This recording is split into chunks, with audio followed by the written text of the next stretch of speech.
Can't we just wing it like usual?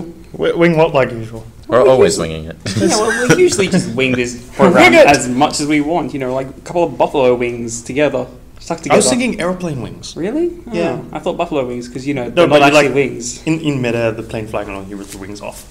It turns into a submarine. I just started thinking of Moist von Lipwig's wings on his hat, the postman's hat. Oh, yes, I do like those. Have you seen? Yeah, I've seen Moist Lawn Lipwig. But We're winging it like Moist. that's a pretty extreme connection. Oh, Though I do like the idea of an aeroplane being a submarine with wings. I know. It just sounds like a really good idea. We should have a... I mean, they're already pressurized. You just got to change the Yeah, but they're engines, pressurized in the wrong way. Well, you And they're calibrate it pressurized so in the opposite direction. No, you calibrate it so it's able to be... Okay, spaceships. Space shuttles. Yes. They're pressurized differently too, aren't they? Very differently. Yeah. Very Whoops. differently. No, but what you basically want is a aeroplane or something that can be a submarine and then fly into space. That's what I think would be pretty damn cool. And let's start the podcast. Okay. Do intro music. Intro music. Yeah, intro music. No, we have to Was that had no part in this? Oh gosh, I can't sing it, Ross. No, edit that part out. No, we're keeping No, this on. that goes in. Like last week. Honest and cruel and raw. Okay. Take it away. My fedora says I am hi. Luke. That's I'm Chris. I'm Chris. and welcome to Explosive Combination, the third. We're doing it a bit differently today. Yes, we're going to have separate podcasts, which may be released. Oh, right, the date. Do we have to do the date? Yeah, well, otherwise people Okay, will it's just... Star date. We need Don't to start. hit the table Sorry. again. So we need Yeah, a star but we're date. still pretty new at this. No, Star you're date, 26th of October, 2012. 26th? Yes. I have seen nothing for the past 5 days. You've Supplies been go sleeping. short. Interesting conversation is dying everywhere I see. There's What only now? one last bastion against boredom. Explosive combination! That was good. That was good. I applaud you, sir. Thank you. Please let that make up for my Chris's singing. hat. Please let that make up for my singing beforehand. No, nothing will make up for that. Oh, okay. You're an eternal debt. Okay, so this week we're going to be splitting the podcast up into 3 different sections with each of our different topics. So I'm going to be discussing history today, and is there any point studying history? Chris is going to be discussing... I'll be talking about Half-Life 2. I'm going to pose a question to the both of you to discuss on. So, yes, slapping of the face is induced. And other Chris is talking about... Artificial intelligence, which is massive in terms of also its implications of humanity and defining That's going to take a few weeks to cover. Yeah, we're not getting this finished this week. So I'm just going to do my topic in stages. Okay. So we'll do Just it in initial bits. AI, middle AI, end AI. We'll just talk about segments of AI in different implications of AI in different that's segments. So yes, we'll Don't worry, we'll cover that bit. we'll add the links for the other videos in the comments below. Oh, now I've got to add links. Okay. Yeah, sorry for making more work. Oh, actually, what I was thinking is what we could do with this is put it in a playlist Oh yeah. and just have episode 3 playlist. And In case you're each of them. wondering, yes, we do discuss what we're going to do with the podcast on the podcast. Why not? Yeah, our why listeners should know. Yes. Oh, we have and- the right to know. And we've hit 77 views. 77 views. I Woo! think 77 views all up. We love you. You all 77 of you. Thank you. And before we start, we've got our very first comment. And this is just of epic proportions. I love it so much. Okay, can we just make it a thing that every time we get an epic comment, we read it out Yes, at the beginning? absolutely. Oh, yes, all good comments or ones that make us think and such. So try your best. Yes, comment. Leave comments. So this is our first comment. It's from Master G Noob.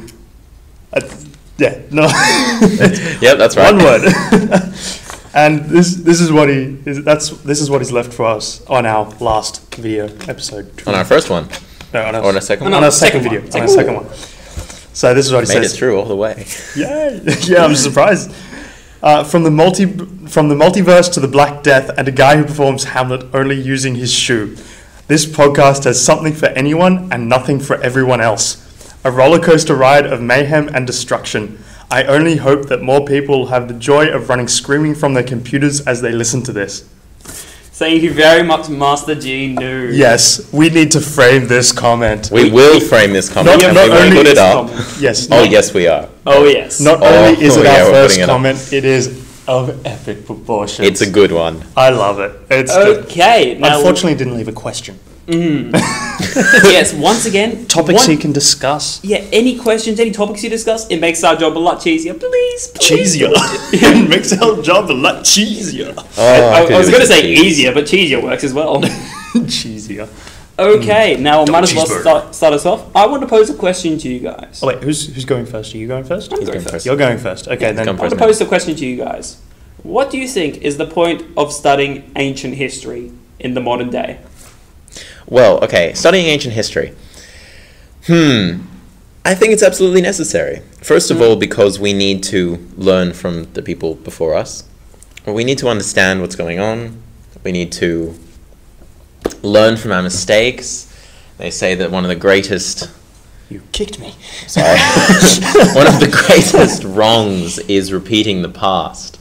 Or repeating the mistakes of the past. If you don't learn from history, you're doomed to repeat it. Yes. And one of the things that I find which is just remarkable is looking at my textbook, my 1,342 page textbook for physics and my 400-page textbook for chemistry. Of course. You can tell I care less about chemistry because I don't remember the actual page number. If you start reading on any page of those books, I can continue on and explain everything. Why? Because, well, obviously because I've learned it, but the fact is that somebody else has done this in the past. Many other people, many different scientists, over hundreds of years, discoveries that have taken us thousands and thousands of years to get to here in our culture that has developed through this time. And yet, all three of us are walking around with all of this knowledge in our heads, and it's common knowledge to us. It's just basic. I mean, special relativity, duh.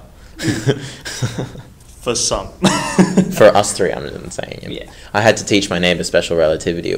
He goes, so time. So I'm like, yeah, this is going to take a while. But he got it, he got it. Oh, that's... and he looked it up. I've got to say, the teacher then needs to be congratulated, because if a teacher can bring it across for someone to easily understand, that's good.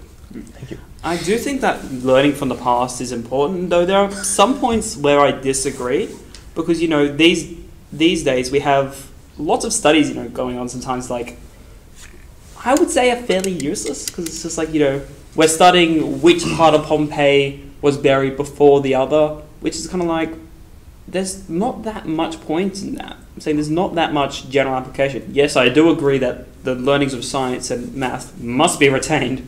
Otherwise, we're going to reach a point where it's just like, oh, I know how to do high-level calculus, but what's 1 + 1 again? What's Pythagoras' theorem? Yeah, that would be stupid.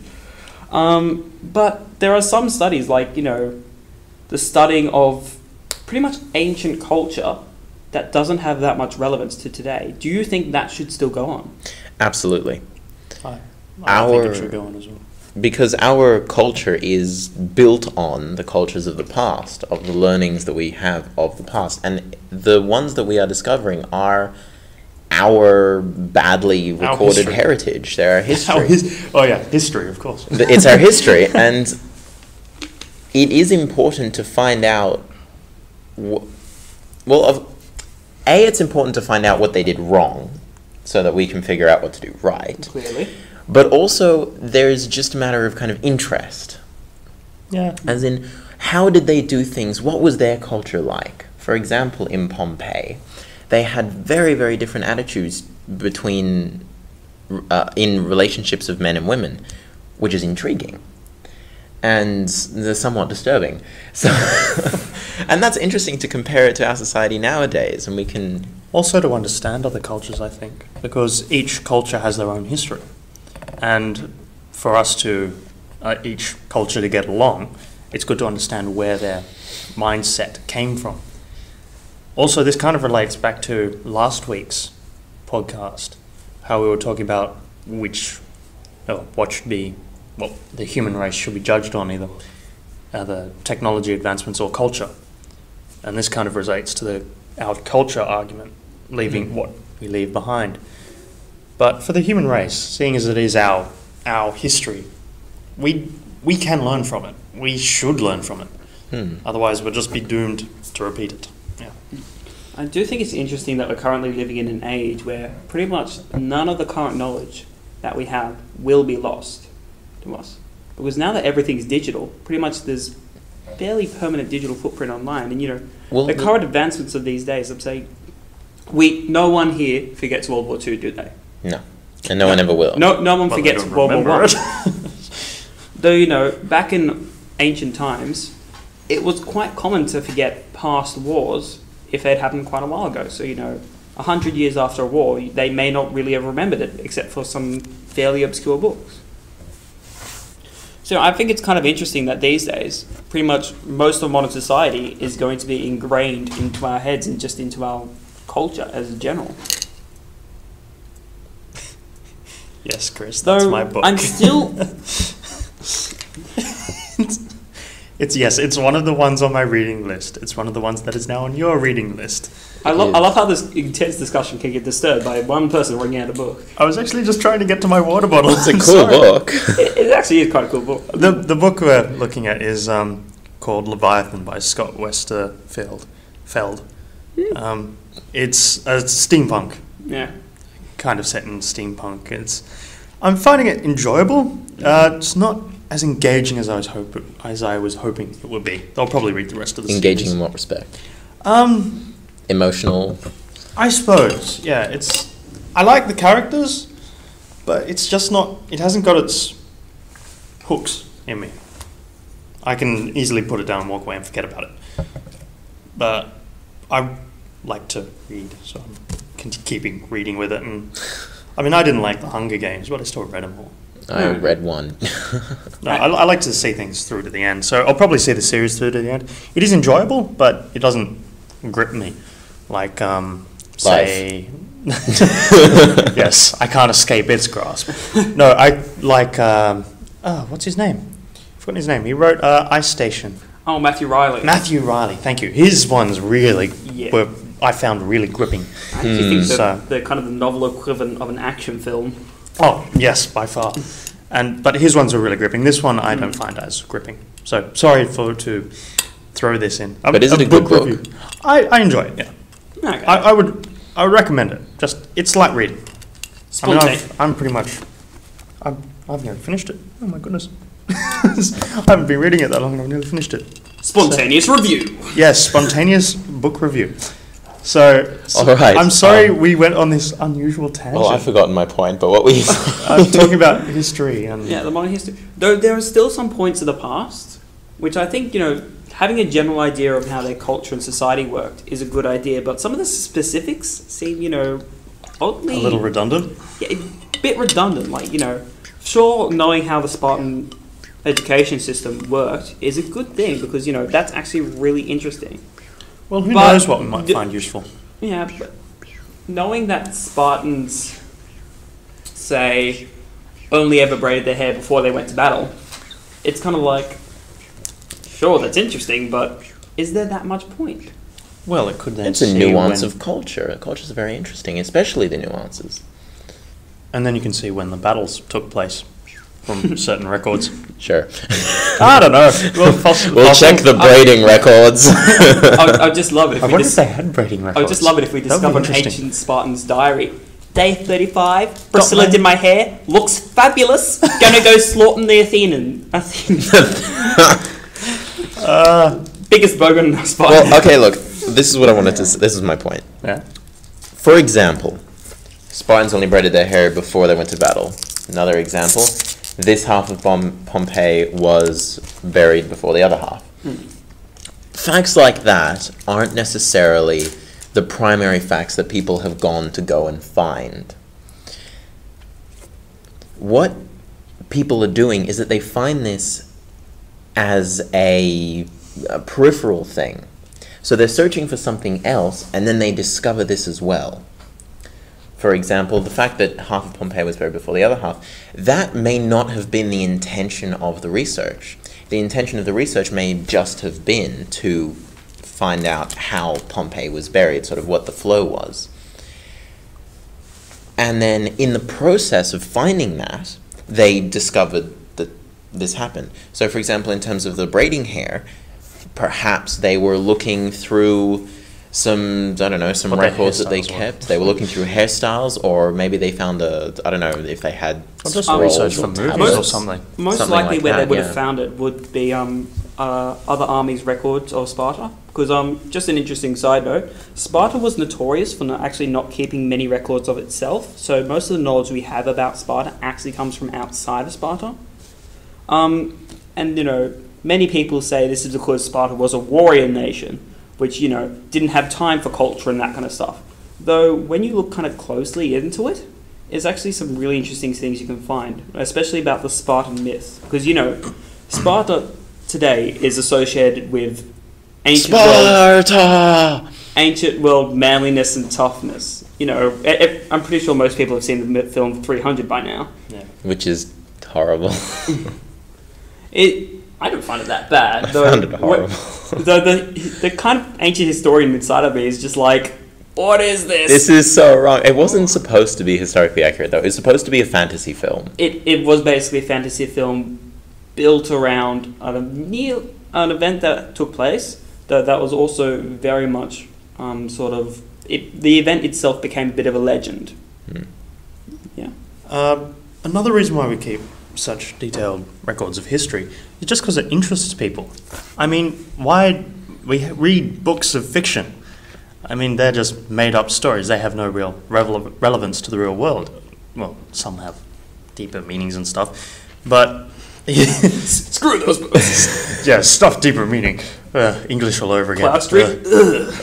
Don't start. No, but it's just reading for enjoyment, really.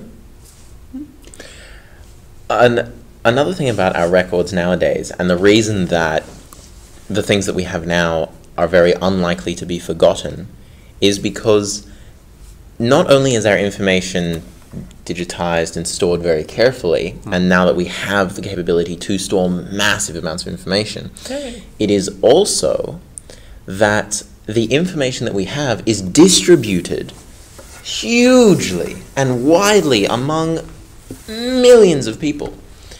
So many people have access to this information, and a lot of people have saved information. And what is in one place may be repeated in many other places, which makes it harder to destroy. I'm saying one of the greatest tragedies of the ancient world was... How many cat pictures do you have on your computer?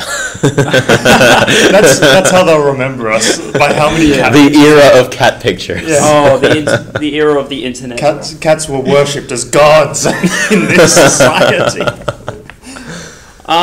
One of the greatest tragedies was the burning of the Library of Alexandria. That was a pity. That nearly made me cry when I heard about that. I was talking to some guys, and they reckon, some historians, and they reckon it actually put the Renaissance back 500 or so years. I can't remember the exact timings, though. It basically halted human development for a long time. And, yeah. Though we've kind of grown past that, haven't we? We've kind of grown up to the point where we're not going to forget anymore. Because it's almost nigh impossible to forget.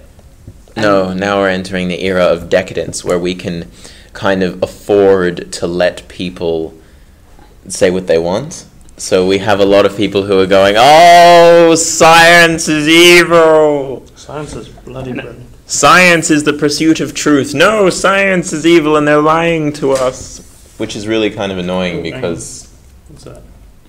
Oh, don't worry. It's really kind of annoying because we are now in an era where we can allow people to be free. Yeah. We can let people say what they want. However, unfortunately, when lots of people take this too seriously... Alright, well, welcome back to Explosive Combination. We've had a little break because we have had to find our room again. And we've lost our thread completely, so I think we should move on to the next topic. We have. I was making a good point, but I won't remember it until I listen to the video. Can we redo this at some point? No. What are we talking about? Alexandria. Library, burning of the library, being set back in time, freedom. People are allowed to say whatever they want. But it's when people start to take other people's sort of fantasy statements seriously is when we have a problem, because you can't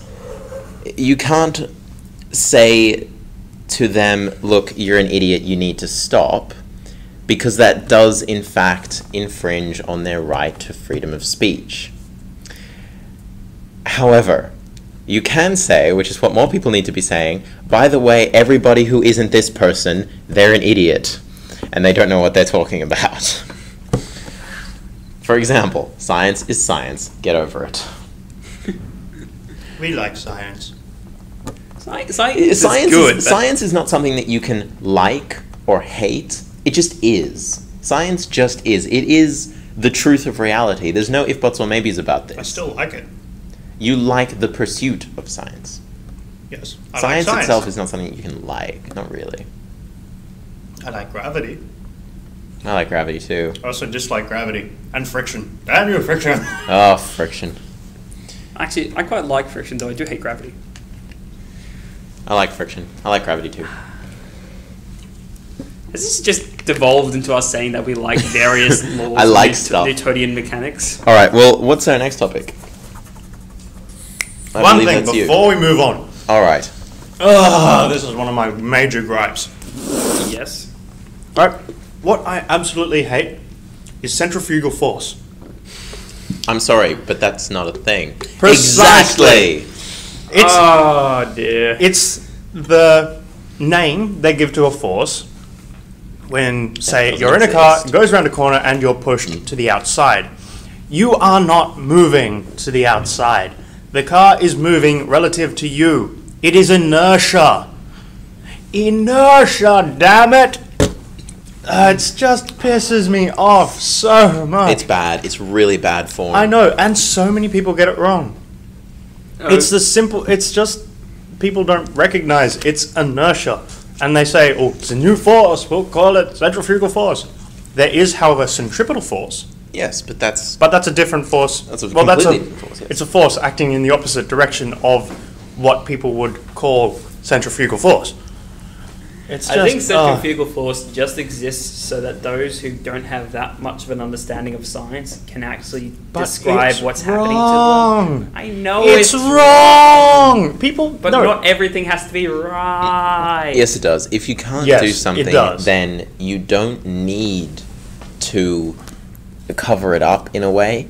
You don't need to invent something else to oversimplify it. For example, in uni chemistry, they also spend a lot of time telling you what was oversimplified in high school to the point that it was incorrect in the real world.